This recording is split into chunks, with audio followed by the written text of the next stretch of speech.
naitwa Dr. Salum Sudi Ahmed, naibu waziri Wizara ya Kilimo, Umwagiliaji, Maliasili na Mifugo iliyokuwa chini ya Serikali ya Mapinduzi ya Zanzibar.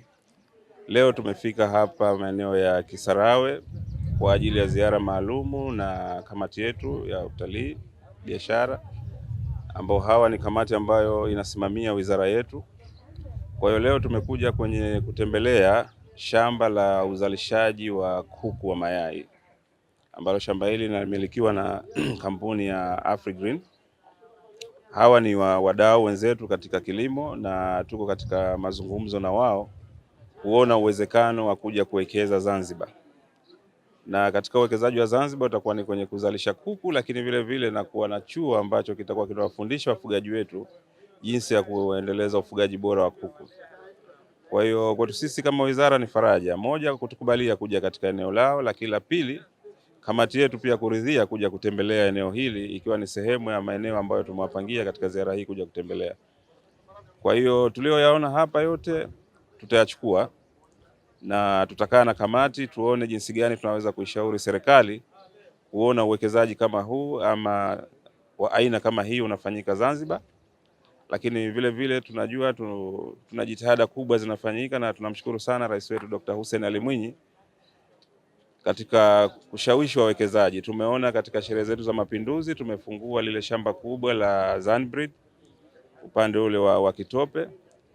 Kwa hiyo tukiwa na wawekezaji wengine ambao watakuja kwenye upande wa mayai pamoja na kutoa elimu, itasaidia kuhakikisha kwamba Zanzibar ina uhakika wa uzalishaji wa kuku. Kwa sababu sasa hivi tunategemea zaidi kuingiza mayai, tunaingiza kuku, na kiutaratibu maeneo tunayo na watu tunao na vijana wanataka ajira, na ajira zilizotajwa katika sehemu ya kilimo kuna asilimia kubwa ambayo watu wanaweza kujiajiri huko. Lakini kinachokosekana ni uwezeshaji pamoja na taaluma. Kwa hiyo tukipata watu kama hawa wakija wakiwekeza Zanzibar wakiwa na chuo cha kutoa taaluma, na tunajua serikali yetu ya Mapinduzi ya Zanzibar inatoa mikopo kwa vijana ambayo haina riba. Kwa hiyo tutakuwa tuna uhakika kwanza mikopo yetu inachukuliwa kwenye upande wa kilimo inaweza kurudi kwa sababu watu wana taaluma na kile ambacho wanaenda kukifanya. Kwa hiyo tutaendelea kuharakisha haya mazungumzo pamoja na wao ili hii kazi kamilike mapema na tuone uwekezaji kama huu nao unakuja Zanzibar na kuwafaidisha Wazanzibari. Fatma Ramadhan Mandoba ni mwenyekiti wa kamati ya utalii, biashara na kilimo. Leo tuko hapa katika kampuni hii AfriGreen ambayo inajishughulisha na shughuli za ufugaji. Tumeona wanafuga kuku wa mayai. Kwa kweli tumepata kujifunza mengi, lakini zaidi lililotupendeza wawekezaji hawa wamekuja kuwekeza, lakini wameweza kuajiri wazawa wa hapa 65 vijana wamepata ajira. Kwa hiyo sisi kama kamati tumejifunza mengi na tutaenda kuishauri Wizara ya Kilimo.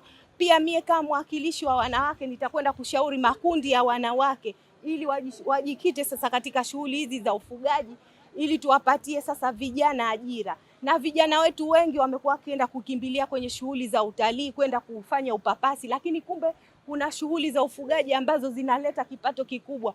Kwa hiyo mimi kama mwakilishi tutakwenda kuishauri serikali ili vijana wetu tuwapatie mikopo waweze kuwekeza kitu kama hichi na kupatia ajira vijana wengine. Na hapa tunaishauri wizara sasa iende ikawahamasishe wafugaji wa Zanzibar ili waweze kuweka miundombinu kama hii, kwa sababu kama tulivyomsikia manager amesema Zanzibar kuna joto kali, ndio maana kuku wanakuwa hawasurvive. Lakini ukiwajengea mazingira mazuri kama tuliyokuta hapa, kuku anaweza kusurvive. Wanasema kuku anataka ubaridi, kwa hiyo tusiwezeke mabati, tuwezeke vitu kama hivi vya plastiki ambavyo kuku vinawafanyia kupata baridi na kuishi maisha marefu. Kwa hiyo tutawashauri wizara na wafugaji kwa ujumla ili waweze kufanya vitu kama hivi tuweze kuendeleza mambo haya ya ufugaji.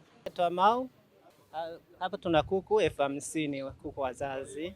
Kwa kila mwezi tunaweza kutoa vifaranga 500 hadi 600.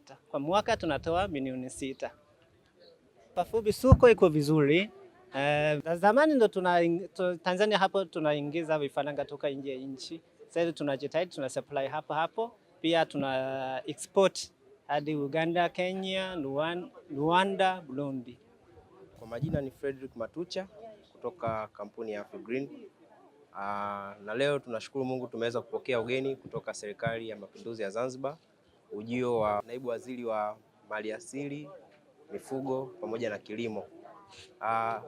Ujio huu lengo lake kubwa ilikuwa ni kukuza mahusiano na kuboresha huduma za ufugaji pamoja na kilimo, lakini pia ni kukuza sekta hii ya ufugaji. Kwa ujio huo pia wameweza kuja, wamejifunza vitu mbalimbali kutoka kwetu, ikiwemo namna gani kuku wetu wanavyotunzwa mpaka kufikia ile hatua ya uzalishaji na namna gani vifaranga vyetu vinakuwa katika ubora. Na kupitia hilo tunaamini ya kwamba Zanzibar pamoja na bara tutashirikiana kwa pamoja katika kukuza sekta hii ya ufugaji, kilimo pamoja na utalii.